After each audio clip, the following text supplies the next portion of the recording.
one of the most important things I do to captivate my students' interest is to make sure I'm interested in the subject. I'm one of those people that if I'm bored, it shows all over my face. So I try not to teach anything that I consider boring. If we're talking about composition, I find a way to make it interesting to me and to the students. I have a lot of students who have no idea of various grammar problems, not even sure they have them. But what I have found is if I present grammar in the basic ways, these are the things that really mess up your paper. And we draw it on the board. I even had an essay that I wrote one time that was full of grammar errors. And I asked the students to grade it. And they graded it and just ripped it up. And then I feigned being very hurt. I said that was an essay I wrote.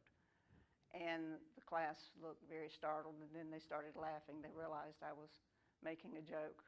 And then we started to work on some of the major grammar problems that were hindering their communication. I always try to bring interesting things into the class beyond the textbook because most of the students don't really find the textbooks that interesting. We use them, but I like to supplement them, whether it's photographs of the areas we're talking about.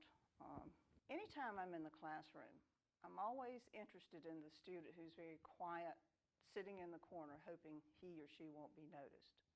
That's the student I want to figure out what's going on with. And I like to work as the class goes. Sometimes it's quickly, sometimes it takes a while, and find out what's going on with that student.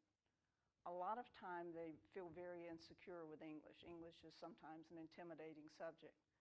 And I can find ways to work with this student and give them more confidence in their writing. And that's one of the most exciting things that I do. It's one of the main reasons I stay in teaching, when I'm able to make this connection like that. And I like her style of teaching. She's interactive with us. She'll tell her experiences. We could talk to her about hours, and she actually sits there and listens. And she's not one of those teachers that like, just do your work and don't be bothering me kind of things. So she's an awesome professor. I've had 6 different English professors, and by far she is the best. She works with you and she inspires you. She tells us all kinds of stories and makes us want to write better. We actually want to do what she's asking us to do, not only because we want a passing grade, but because we strive to do better for her, because we want to do well for her.